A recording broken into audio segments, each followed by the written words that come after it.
Welcome to Canada's first ever multicultural marketing podcast. I'm Sharifa Khan, founder and president of Balmoral Multicultural Marketing.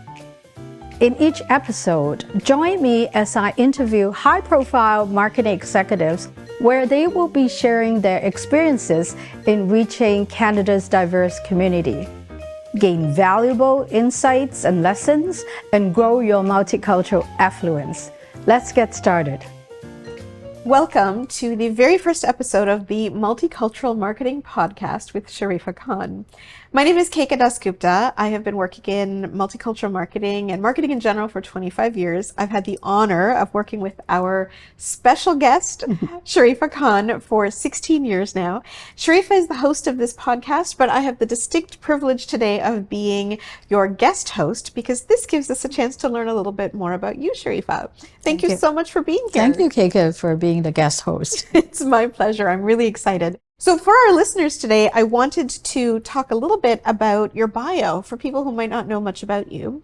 Many people across the industry have widely recognized that you founded the multicultural marketing discipline in Canada.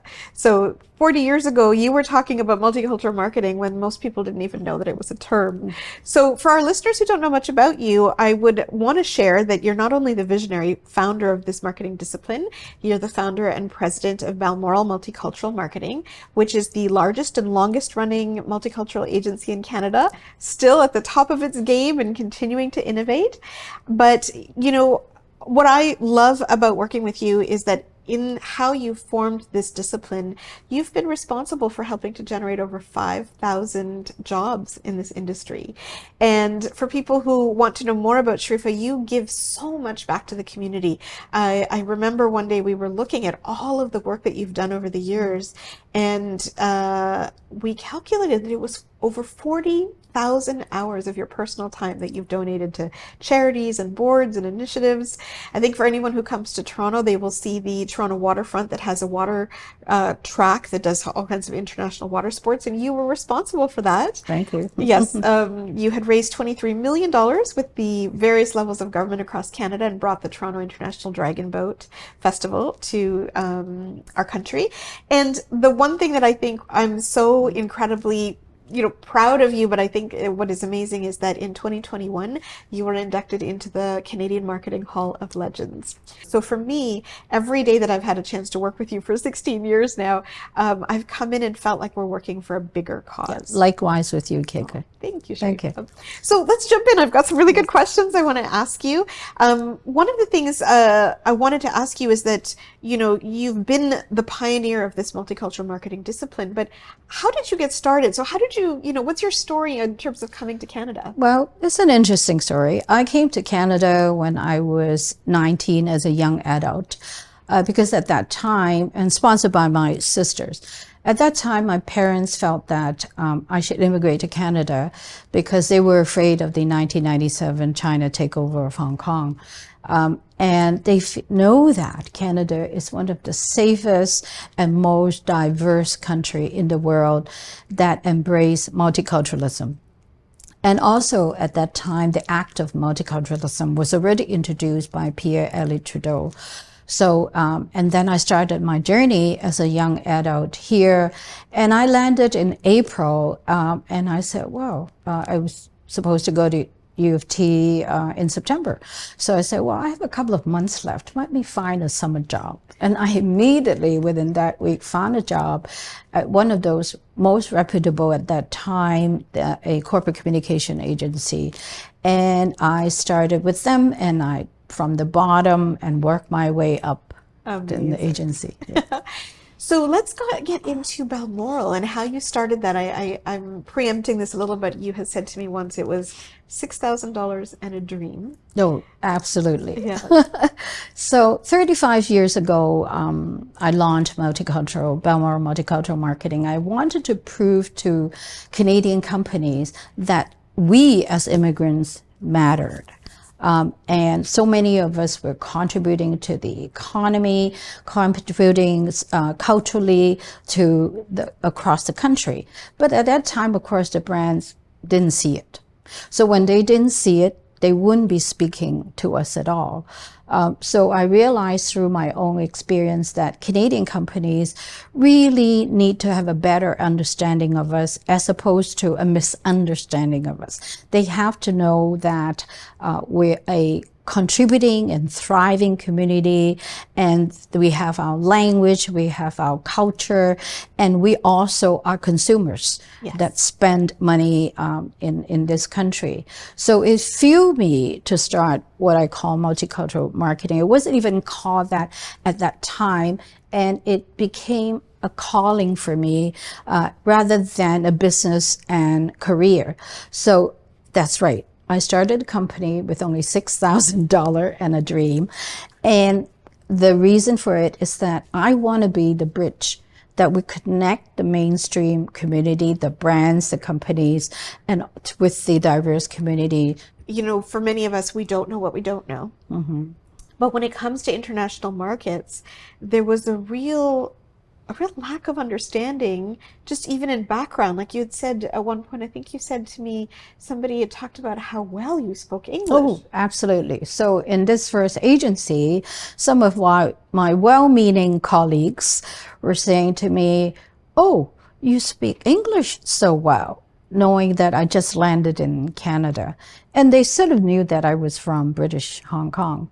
Like they see you as Asian, and they don't know, they're not necessarily cognizant of the fact that this is a British colony, Hong Kong, that you're coming from versus China. They're not recognizing that. Yes. And also they don't understand, of course, my language, and also don't understand my ethnicity, which I am actually Chinese and South Asian, as you can see from my name, Sharifa Khan. So they don't know the difference between Hong Kong and China and the politics around it. But I forgave them because they don't know what they don't know. So this is what I find fascinating about your story. You often use the term when we say, you know, what's most important to you. You've said that you've dedicated your life to building bridges of understanding. Yeah. And that those kinds of experiences, seeing colleagues just not knowing, and like you said, they're well-meaning. It's not like they're not bad people. They just didn't know that you've built bridges of understanding to help bring brands, government organizations, and companies together with these audiences. Can you tell me a little bit more about what that means to you, that term, bridges of understanding? Because of this conviction of building relationships, it has become my North Star. So this is what I've charted my career and my mission in life. Building bridges of understanding means cultivating mutual and appreciation of both sides, the value of both sides. It's not just one-sided. It is for companies be able to connect with the communities in a very authentic way, not just superficial, not just in a lip service, but also accepting these communities and want to embrace them. So building a bridges of understanding is to not just for mainstream and diverse group. What I did also was able to help different diverse groups to understand each other because they do have different cultural value. And it is important that within Canada, the multicultural communities understand themselves. Actually, it feels like that building the bridge of understanding is not just bringing people to meet at the bridge, but to like cross over the bridge into each other's communities. Yes, yeah. Absolutely. So you told me a little bit once about your first client and how you got multicultural marketing started. Can you share a bit more there?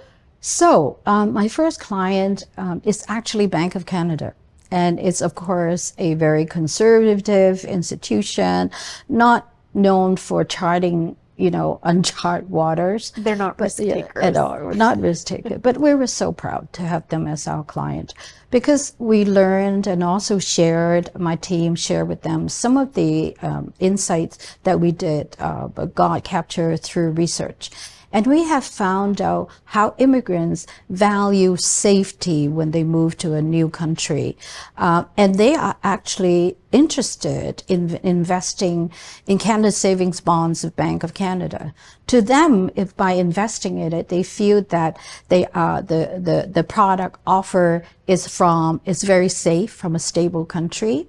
And also we have a very stable banking system, which is unlike where most of these immigrants come from, where they don't have stability, and there are a lot of fly-by-night financial institution that they have lost a lot of money. So this campaign was actually groundbreaking, because we look into the insights and the behavior of these different diverse groups, and we put it into a creative that speaks to them, and also and put out the product proposition, what exactly these immigrants will have if they invest in a government product as such. So we're very proud of it.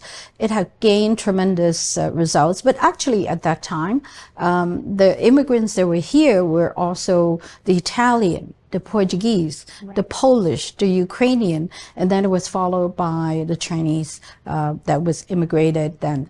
So we are very proud of it, and also it's the fundamental moment that I can say that, we have already achieved by implementing multicultural marketing for our first client. Your first client, and one that typically is so conservative, and you were doing such groundbreaking work there. So that's amazing. Yeah.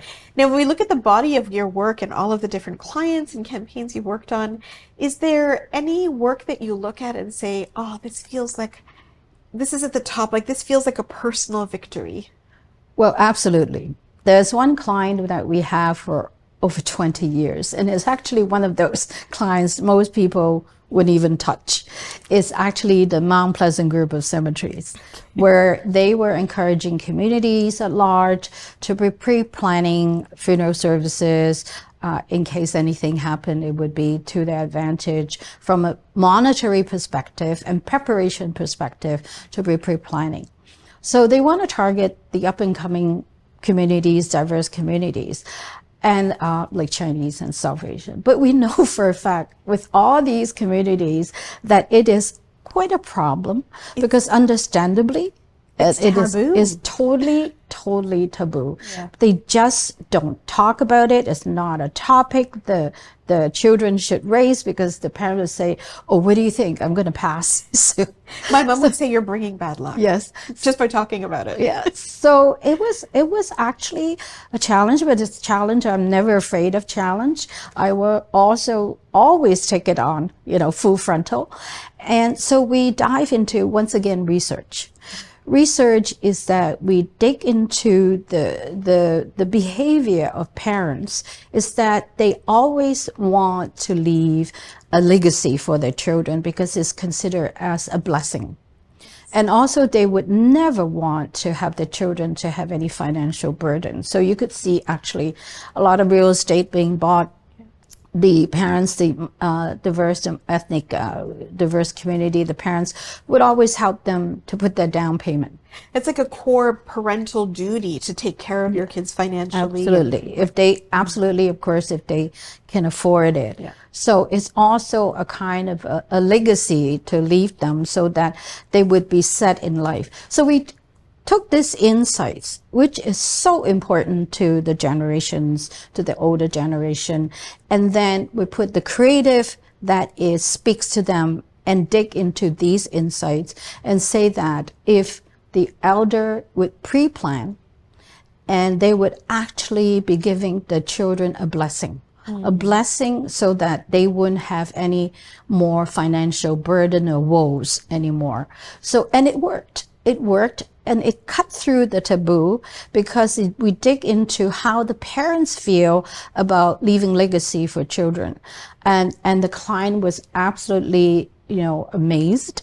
And they were so happy. It turned the corner for them.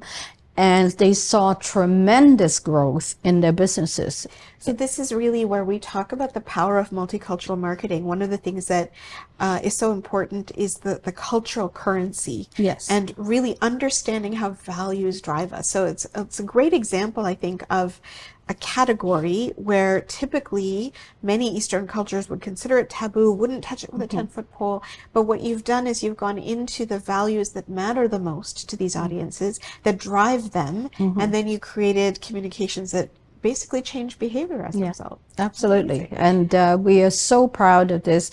And we're still helping them to market and we've expanded the group right now. I love it. So you know, when you've been coming into work every day and pushing for a cause that's bigger than yourself, there's got to be a fire that's, you know, lit inside of you. And so I would love to hear sort of what lights you up every day in doing the work you do. Was there a catalyst moment that sort of like lit that fire inside of you? So I think that lit the fire is that, of course, obviously the results that we will bring to the game for our clients, because we went through the trenches with them. So some of them would come and said, well, you know, we really want to target, but we don't want to fail, because they might have dipped their toes in the water before and have failed. But if you do it the right way, be able to understand what are the cultural currency of the group, what are the nuances, what are some of the insights, what are the values, what are the behavior.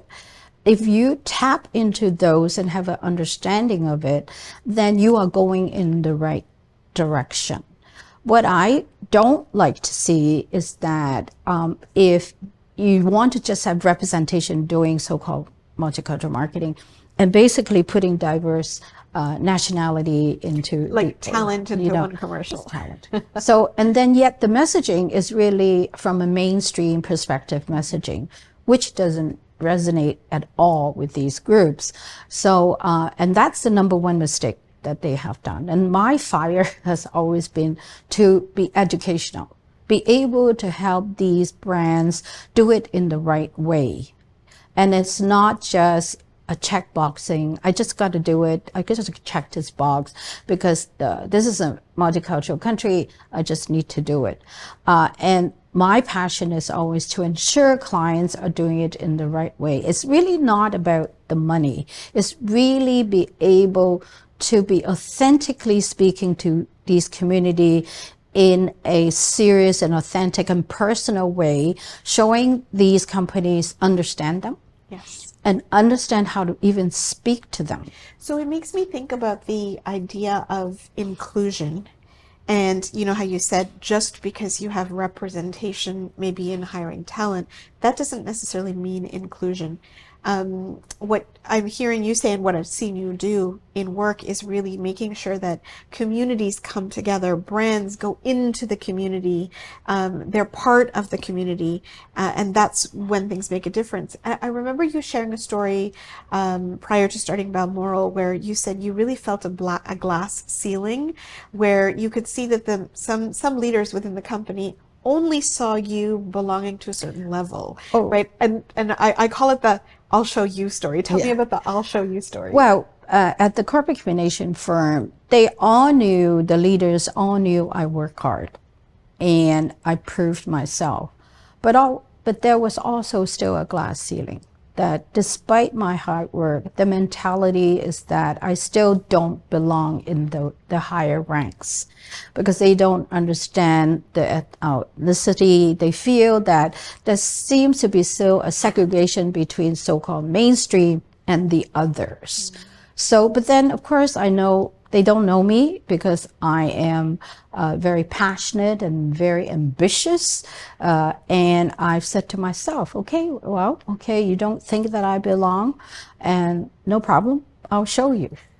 So at the end, actually, at the end of the day, I showed them. And actually, by the time, before I left this company, I also became a shareholder and a partner. So I've proven myself time and time again. And now you do that with brands. Now you're helping to show brands how to be inclusive, how to make sure they're ingratiating themselves into community. So you're now speaking to some of the marketers at the highest levels of the game in Canada and making them feel belong. Yes, and I think that I would like to see some of these brands be able to be more inclusive and be able to put more diverse community onto the board, you know, or as their executive. We have, I think, the work that I've done and also many other multicultural agencies have done is that we have changed the landscape. We have turned the corner, but have we done all that we have done and be able to be 100% be a perfect? Well, no, it's not. There's still quite a way to go. But I have seen that, we are already, I myself has been very fortunate to be at some of the executive board of mainstream organization, but I would like to see many diverse community, the levels that they could reach more. But I know that we're going to be working at it, and I think that it will be a dream come true. We will get there. Yeah. Absolutely. So actually that leads into the next question I have, is that when you are working with clients, and so often you've been charting new paths and new territories, what would you say is an important lesson that you've learned with your client, alongside your client, on a multicultural marketing journey? So most important, like a lot of large organizations, of course, have multi-discipline in the marketing, in fully integrated campaigns. But it can be a challenge for them to be implementing cultural relevant transcreation into their campaigns. Because as I said, they don't know, some of them don't know how. And then maybe some of them say, well, we'll just translate this message. And of course, it will be the opposite effect. But as a transcreation, what you need to do is to transcreate from the language, the English language or French language, to another language, but implementing cultural relevant creative, and also with original intent, and also with emotion and context. So it's not deviating whatsoever what the brand want to say, but we have to look at through a cultural lens.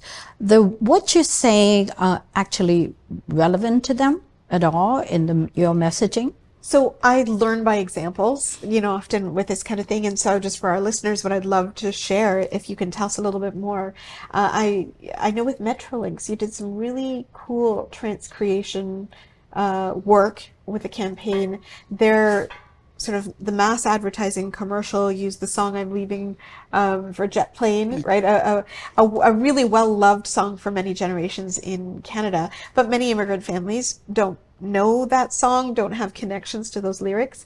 And so you created for the Chinese community, but also for the South Asian community, using unique insights. Can you share a bit of that? Well, of course, leaving on a jet plane, I'm from a generation that understand this song, but it doesn't mean all the immigrants would know this song, depending on where they come from and what generation they are.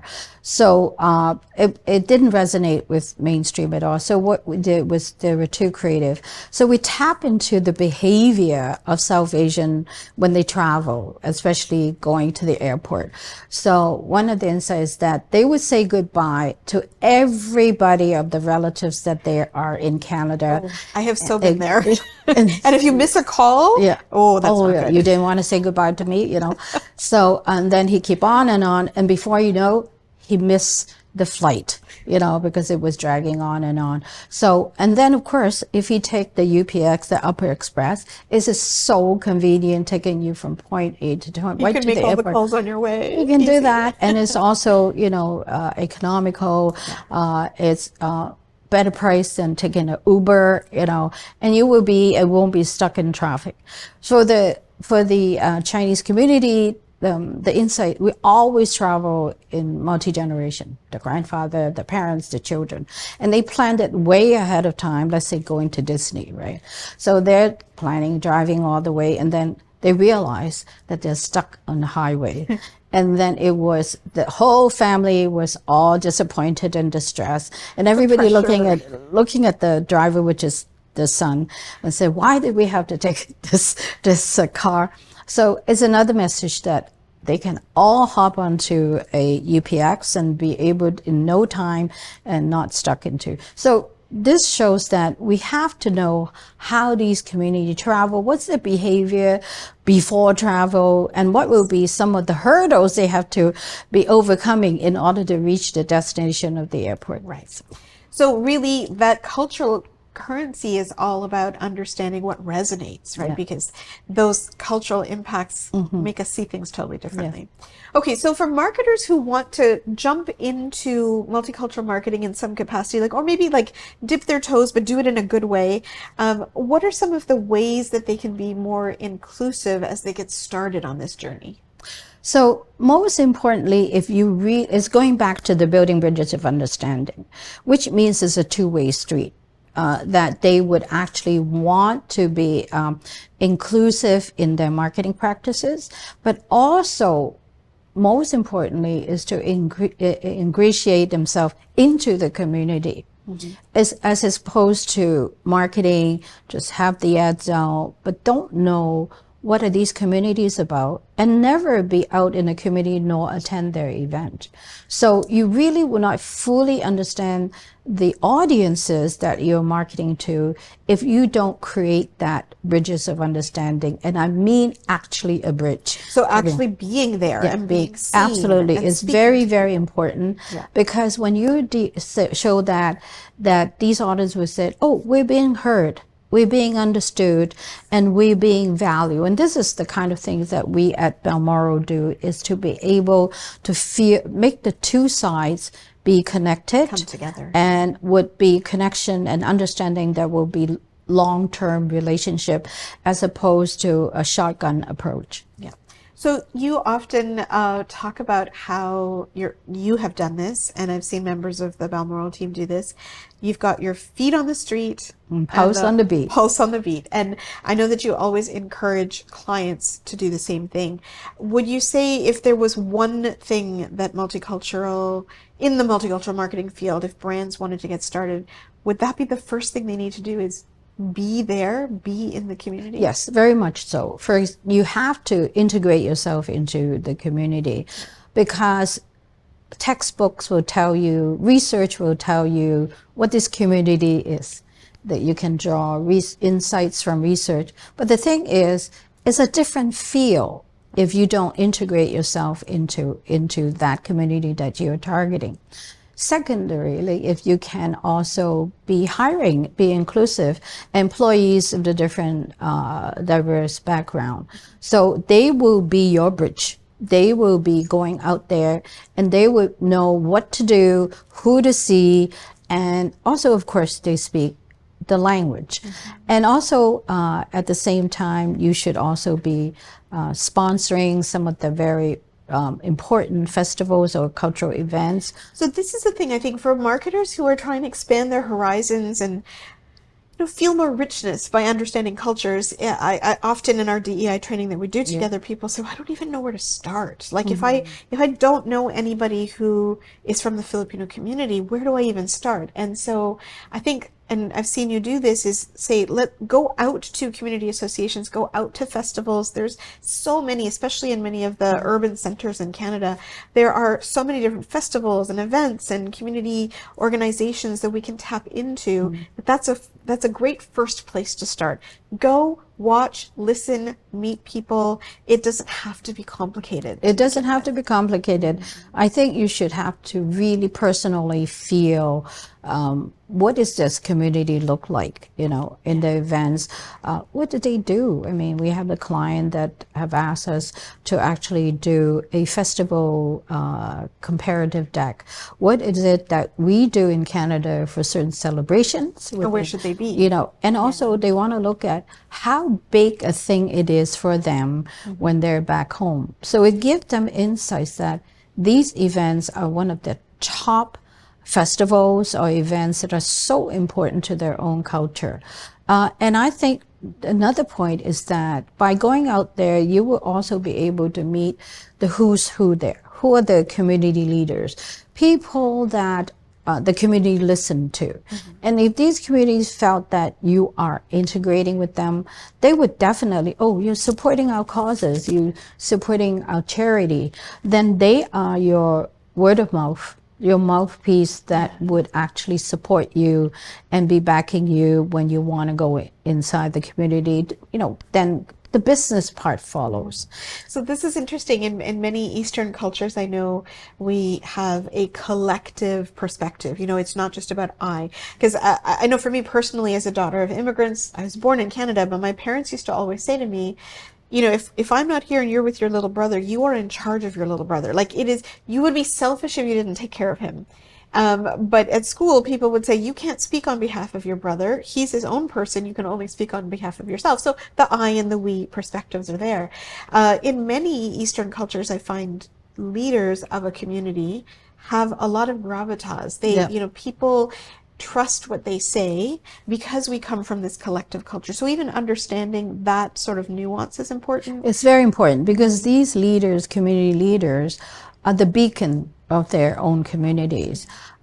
They pay their dues already by doing a lot of community work, charities, be president and CEO of community organization. So they're well recognized.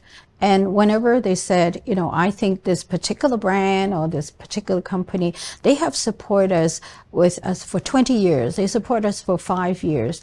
It does make a difference. So when a diverse audience listening to, well, okay, when I'm making a purchase or I want to have a service, that particular brand do come into their mind.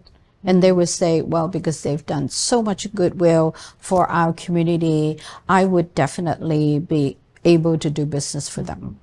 And you've been doing this for decades and built strong community relationships.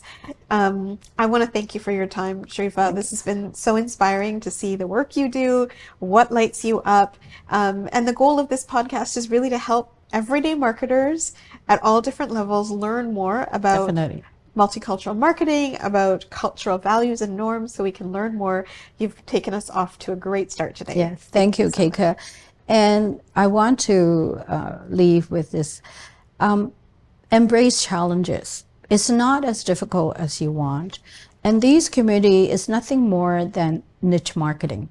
Just as if you are trying to target mothers, you're trying to target young adults or seniors, this is just another piece of niche marketing. As long as you're willing to be able to put the time and to do some research and there's so many multicultural agents that let us be able to help you to dig into their insights and to plan it well, and also be able to ingratiate yourself and interact with them outside in the community, then you can just go a long way. I love that. Yeah. Ask questions, get to know people, and never be afraid of a challenge. Yeah. Thank you, Sharifa. Thank you. Thank you for joining us today. If you have enjoyed this episode, please subscribe to our podcast and rate and review the show. Join us next time for another journey into the exciting world of multicultural marketing.